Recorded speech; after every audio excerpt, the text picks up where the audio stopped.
out. Let's see if we'll see a switch up this time around. Indeed we do. Yes. It's Blacklist this time around. On blue, they take out the Franco to join the Eve. Open with a Farsa pick, while RRQ Hoshi, they got the 2-pick swing back. They ban out the 1-1, the glue, and the carry. First off, from Blacklist, it's going to be that Farsa. There's so much roam potential, decent amount of crowd control, and of course that long range that Blacklist has been completely abusing.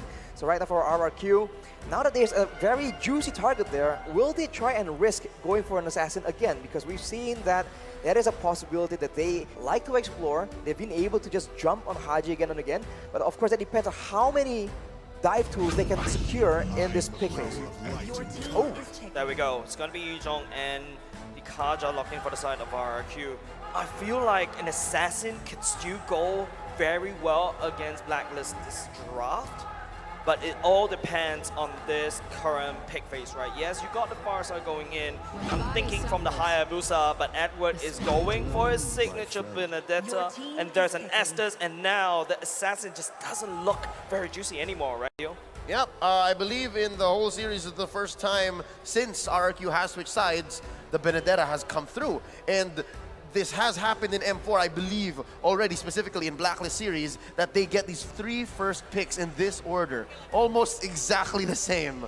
All right? The Farsa, the Benedetta, and the Estes. And here's a few words from Coach Arcadia of RRQ Hoshi. We still have a lot to show you. RRQ Hoshi has many strategies related to tanks. Just wait. So this is what I was talking about. He shared this is one esports. Yes. This is what I was talking about. Exactly. I feel like if this is a time or this is a game to pull out tank jungler, you pull it out now. I think Wise has gone unpunished with the Fredrin pick all along, and you best be sure if RRQ doesn't ban away the Fredrin, Wise will pick it up again. Lunox actually is the pick for RRQ right now. And speaking of past strategies, etc., we've seen that one composition that I've seen Blacklist struggle with is when they're up against a Yuzong and a Kadita, actually. So that being said, that's still a possibility, but maybe it will get banned out. But RRQ will take away that Fredrin, that very pesky, very useful, very flexible Fredrin away from the hands of Wise. Yeah, this is just due diligence, right? You take out the glue. Edward has been amazing on it. I still believe that's an understatement. And you take out the Fredrin. I hear you, man. I think they have to start pressuring even Oheb all the more, because he did so well with the Brody, did well with the Claude. The answer by Blacklist, they want to quell and stop Baby Alien from coming through the back line. There's the Fanny. Would not be surprised if it was a Ling. The second ban might be a Ling. Second ban coming out from the side of Blacklist definitely is going to be a Ling. I feel like Blacklist International has successfully clipped the wings of Albert. RRQ on the other hand, it's their time to ban. I'm thinking you stick to the Barats. I think the Barats in this particular draft coming up from Blacklist International is super strong. The amount of pick potential that you can do, but no, they're focusing on the Brody instead. Had to mention it. Brody, so I think they're gonna try and target Oheb potentially if they can get. I mean, again, they have a Yuzong already with a Lunox, so if they can make sure that Oheb does not have a very secure, a very safe hero, they can try and shut him down, despite the fact that there is a Farsa and there is a Benedetta. If Oheb cannot scale, then the whole Ube falls apart, because the main damage output is still in the hands of Oheb. Are they allowing Oheb to pick up the Claude that's still out there? I feel like that's a very big question, right? I think when I'm looking at the bans coming up from RRQ, I may not be the best drafter out there, but here's my 2 cents, right? You're half banning, technically speaking, in the last point of time, but no, it's going to be Blacklist limiting that gold lane, the marksman pool even further. So what's left out there? Irithel, Clint, Beatrix, Harith. Leslie, maybe. I mean, I'm a big fan of Leslie, but I feel like, I'm sorry, this is not her meta. Yeah, no, the Yuzhong is there. Yeah, not with Wendy and Yuzhong over there, but wait, I haven't heard this in a long time, but ours, it's gonna be a Ling from Albert. That's the Baby Alien. Again, we read this second ban from Blacklist to be the Ling. Yeah. They didn't do it, and of course, That's a bait. RRQ obliges. There's the Ling. Oh, are you a bait? Could be a bait. Could be. Like allowing it? Like, I mean, we've seen that they were able to completely shut down a purple buff reliant jungler. Correct. So letting the Ling go, this might be exactly what they're aiming for. But of course, Albert is no stranger to those situations, so we'll have to see. It will all come down to the rest of the picks. That's right, Arashi. I think it's all about, you know, whether RRQ realizes that that's a problem, because if you watch that previous game, Albert has no purple buff for a good whole 10 minutes of the game. He's practically useless. Yeah, so far Blacklist has been able to solve the Lancelot, the Fanny, and then now that the Ling has come through, we'll see if that's actually in the cards as well. And eventually, of course, the Aldous makes it through, and then the Harith. Both signature picks for the remaining players of Blacklist International, Wise and Oheb. One more pick for RRQ to try and address this issue right here, but it's looking very, very solid. Signature picks all across the board for Blacklist. It's a bit surprising how we ended up here, but considering their hero pool, you can't really say you're that surprised for Blacklist.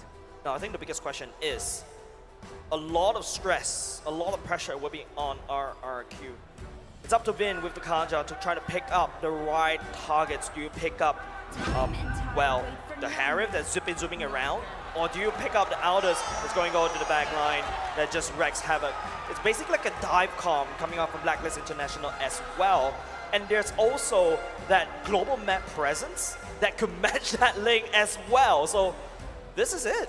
If I may, it's a dive comp with a global box. Because again, you have the Farsa, and then you have the Aldous Chase Fate. So as long as Blacklist plays to their tempo, then they can do what they're planning. But with the way RRQ drafted, might not be so easy. They have a Yuzhong, they have a Kaja, and then they have a Ling. So there's a lot from the early, mid to late that they can do to disrupt Blacklist International. And this is a pattern we've seen from game number 1. When there are too many problems that Blacklist need to address in the middle of a chaotic fight, sometimes one or two will slip through, and that is all RRQ needs to try and get an advantage. We'll have to see if they are prepared for this essentially triple dive coming in from RRQ, but ladies and gentlemen, we're going into game 4, possibly match point. In the studio, we are throwing it over to our Bahasa counterparts, but for all of you all around the world, welcome to the land of Dawn. This is match point. Blacks International sitting at 2-1 against RRQ Hoshi. Really, I cannot emphasize this enough. Match point is what's at stake here, ladies and gentlemen. This is game number 4 in the favor of Blacklist International. RRQ, it's up to them to try to equalize. Results has not been well for the side of RRQ, but Blacklist International, this is still, technically speaking, a upper brackets.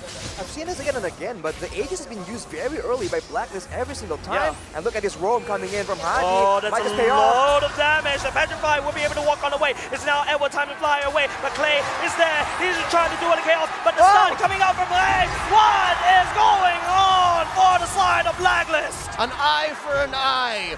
Edward missed it, and that's just how the world goes. Everyone blind when violence rules.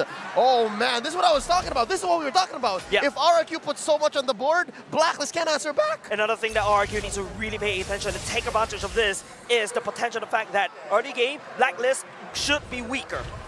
Of course, they have a lot of late game heroes right here. Too many. And in the mid lane at least, the Farsa can be a big problem, but everyone else needs time to scale, especially Oheb and Wise, the two main carries. So that is the window that RRQ can take advantage of, and they are no stranger to this position. They know how to take advantage of their opponent's weaknesses. Yeah, something interesting as well, if you notice how Wise is actually taking the stacks, but hold on, Skylar is actually getting caught by this Estes circle as well. Vin doesn't really have the ultimate, so has to duck out of that. They touch and they go. Skylar takes some damage. Lord spawning in a few seconds. You can see how Wise is hovering around his purple. And you mentioned those stacks. Yeah, this is just Blacklist's effort to stop this rampage of RRQ in the early game. I mean, now with the turtle spawning, actually, not the Lord, Leo, a bit too eager here, but Skylar here gets jumped on. Someone balls going in. Haji will be in and down the left by the airstrike. At the same time, he's going to be in. Doesn't really have the divine judgment. He's actually going to get denied. Not a very good fight coming up from RRQ, losing their marksman, but here we come. Oh, Vin, okay, gets marked, but Blacklist will not pull that trigger. Oof, that's unfortunate, man. They almost got the kill onto Oheb, but they're a bit too clean with it. The battle spells are available, but as a result, they're able to get the turtle, knowing that there's a lot more members of Blacklist in the bottom lane. Edward is coming in, being a bit of a menace there. But so far, it's still pretty even, and Blacklist are the ones actually with a bit of a gold lead, not the start that RRQ is looking for. You know, Arashi, I will agree to disagree right here, right? Because you don't want to be even against a late game comp. You want to be ahead. Right now, RRQ is just barely scratching the surface in terms of the gold lead of Blacklist. But let's take a look at the items, Leo. Well, I mean, you can see that the far side is building towards the Clock of Destiny. Later on, that will be a big problem. The earlier, like, Haji gets it, the more it's going to be a problem. But for now, you can see Albert just happy feet, dancing around. Happy feet. But there's just, without a real solid engage, so far no real movements happening just yet. Vin, though, is the one person that can change that. You know what surprises me is the fact that top lane has become mum. After that action-packed 30 seconds, Edward and R7 are like, yeah, no, we're not doing it. But bottom, though, Zaman forced out. And Vin and the rest of RRQ Hoshi in the vision, in the sights of Blacklist International. Again, I miss this. This is one key use of the Aldous ult, is just for pure vision. Just ulting it for vision, that is definitely a creative use of the ultimate. And knowing how Blacklist can maneuver around with vision, right, with information, that is a very dangerous weapon, and RRQ needs to respect that. At any moment, they like setting up traps, and it can be exposed by that Aldous as they make a move towards the bottom side, but yet no real result right here.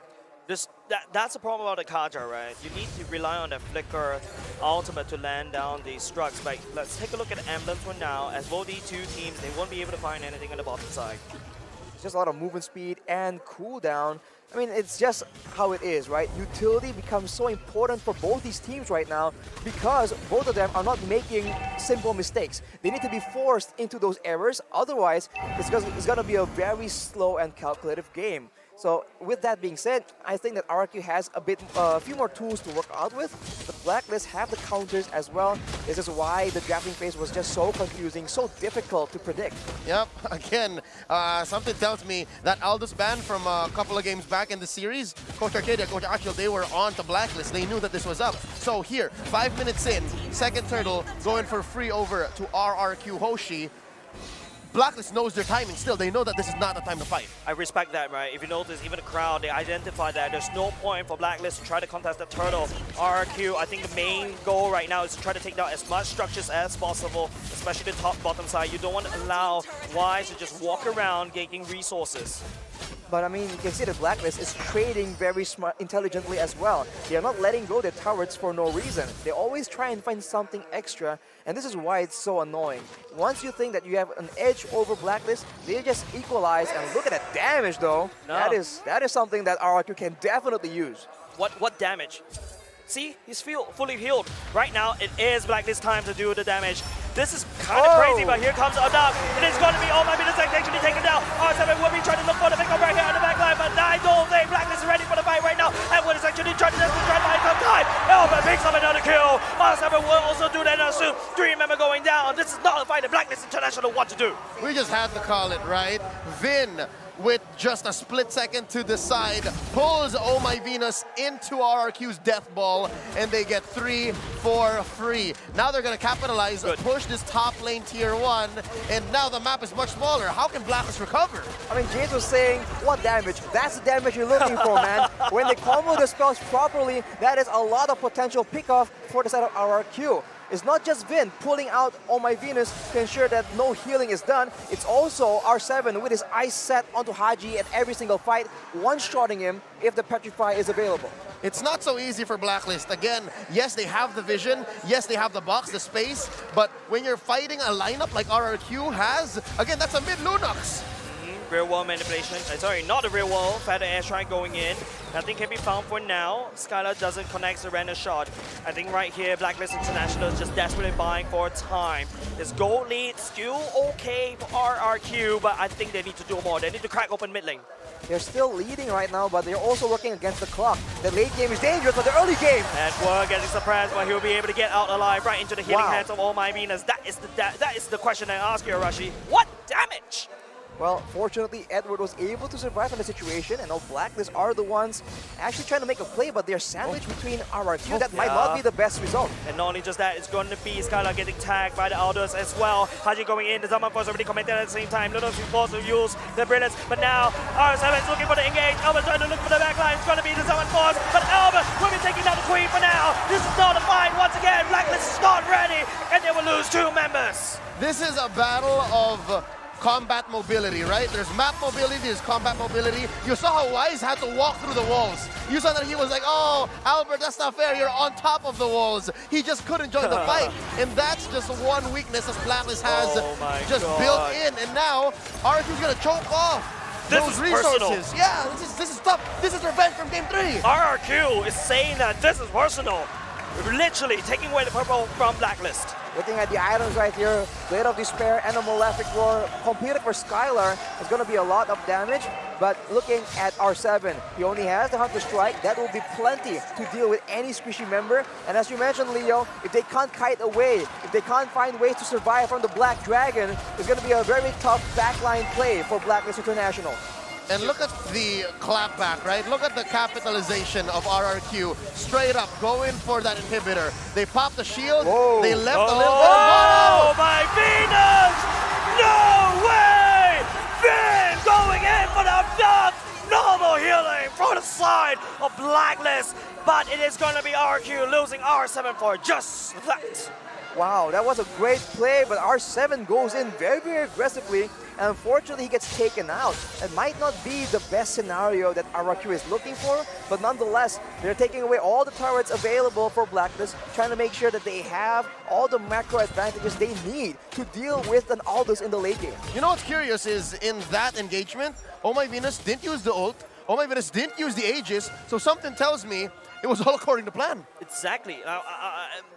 Blacklist, Oh My Venus has died probably 2 times already without activating the ult, without activating the Aegis. This is not a very good game. Blacklist is still not on form yet. Right now, RRQ, they have the tempo and they're trying to push as much as possible. This is, once again, a little bit too personal against Blacklist. They want to make sure that they get all the buffs available, denied from the side of Blacklist International. But Haji secures it. Haji secures but that. yet Haji is able to secure it. This is why it's just so irritating. But now, knowing now that R7 has the Petrify available, this is going to be a very dangerous fight for Blacklist to try and commit to if they want to try and contest this Lord. Yep, it's already spawned, and there's 4 men here. R7 in the wings. Clay just making sure that they make quick work of it. And just like that, Blacklist on the back foot. Wise securing what little resources he can. Run, Wise! Oh! That's all of RRQ on you! Finn, the conceal play going in the slow, and here comes the knock. Wise will be the victim of RRQ's feisty pickoff. That is the potential, man. When you have the map control, you can ensure that even though Wise is near his turret, it does not even matter. Everyone else needs to deal with the other lanes, and that is how you can break up this team fight-centric composition from Blacklist International. That Take damage. a look at the items right here. Clock of Destiny and Lightning Truncheon done for both the Lunox and the Farsa, but on the other hand, Demon Hunter Sword built by Skylar to ensure that in those long, prolonged team fights, the DPS will still be readily available. Worst case scenario, Blacklist International loses inhibitor or 2. Best case scenario, they find a way to defend inside their base. But at 11 minutes, with almost 7k ahead, RRQ Hoshi, it is looking like it's worse for wear now. They can't fight, not like this. Better try going in the same time. The Renaissance will be able to call it on Haji, but the top side is already getting broken for now. Being tried up down. It is once again the Queen, but we will not be able to survive any longer. It's going to be Wise trying to chase out, trying to build, but the Lord is actually forgotten by the side of Blacklist. RRQ, they take the Queen and the top side. 2 for 1. And throughout all this, they take down Skylar, and Oheb is sitting at 0, 0, and 4. Albert choking away at Wise's resources. Arashi, at what point can we say that Blacklist can clap back and Blacklist find the way in? Because so far, RRQ Hoshi, I think they're willing to make these trades for permanent objectives. I mean, RRQ, they have lost like 5k gold lead, but no, Haji's getting jumped on. Oh no, that is big problem for the side of Blacklist. It's going to be on trying to desperately try to shut down the dreams of RRQ, but he will lose his life as well. It's just 3. It's a scrappy fight. This is a reckless trading being done by RRQ, and it's not good. Whenever teams start trading kills back and forth, the team with the late game composition usually comes out on top. With a Harith, with an Aldous in their squad, it's going to be a bit dangerous for RRQ to keep doing this. They have to play calculated and ensure that Blacklist gets locked into their own base, because otherwise it's going to be very difficult. Man, look at this. Wise is just like getting free stacks. Yeah. Just serving up to him like on a silver platter. Like a buffet. Like a buffet. Like a buffet. He's building a hybrid. This is the El Clasico Aldous Blacklist build. You have the Brute Force, you have the Thunder Belt. One Malefic Roar just for sure, just for safety. And then he's building an Athena's Shield. For RRQ Hoshi, I mean, again, they've grown so much from the draft from game 1 to 4 so far. Yep. Coverage, check. Protection, check. Aggression, check. And now, this is a Luminous Lord. This could be it. If RQ takes this, and then they win more team fights, it's over. We're going to game 5. It's about the positioning of Haji. That's a lot of damage coming out with Skylar, but oh my goodness, is around there. I don't like how, oh my goodness, actually position, and once again, right into the hands of Finn! Real one animation, this when he tried to cover the damage, but R7 will be there. It's gonna be the Blacklist International, but here comes Wise! He is hungry for the kills, and Blacklist International shuts down RRQ. 3 for none! 3 for none, and they're gonna go for the Lord right at the least point, right where you did not expect it. Blacks International claps back in just in time. R7! Oh! R7, another point over the side of Wise. The stack is unsurmountable. Haji forces the Albert to run away. Lord given over to Blacklist. 4v1 Arashi. What's RQ to do here? They have to try and recover, man, but the gold lead is down to 1.4k only. It is a very dangerous situation for RRQ to be in. I was about to say, before the previous fight, that Edward is the unseen member that can be a deciding factor in these big fights, and he completely delivers. He turns it around, and now Blacklist are the ones with a gold advantage. What a disaster for RRQ. Once again, it's so weird to be fighting on this side of the map. Haji activated the air strike at the same time. Finn wouldn't be able to catch up for anyone for now. And it's going to be RRQ zoning Blacklist zoning RRQ away. For the better part of 15 minutes, I get you, Jays. The fact that we haven't seen Blacklist cross the river in so long, that's just the result of the hard work of the mission accomplished by Agent Zero. You're right, Edward has been doing so much to draw lines across the map to make sure the Blacklist can make moves and can clap back the way they have now. And just like that, the gold lead swings over it. Is that, oh, Albert failed! Albert take it! missed the purple and will get ultimate right now. It's Pandemonium over the side of RRQ as well. And this is a big problem. Blacklist International has a bit of gold lead. Off the bat, Blacklist International now has the lead. They have equalized in the gold division. They have a lead in range, and they also have a lot more sustain and an infinite scaling hero. On paper, this is a done deal, but RRQ, they are known to do something so crazy, it might just work. That is what we're looking for right here. They have tried to just pick up Oh My Venus and Haji, and so far it's been working kind of. They need something better though. Wrong neighborhood, Bin. That's a bad place. Surprise is going to be OM as well. There's no way OM to be in. But here comes Wise. That'd be great for the backline. Look at the damage coming out from Wise on top of OM. It's on top of the Skylar, and none of the RRQ members actually fall. The fight may have gone into a little bit so long. Blacklist needs desperately to get out of the way. Albert, the healer, is gone.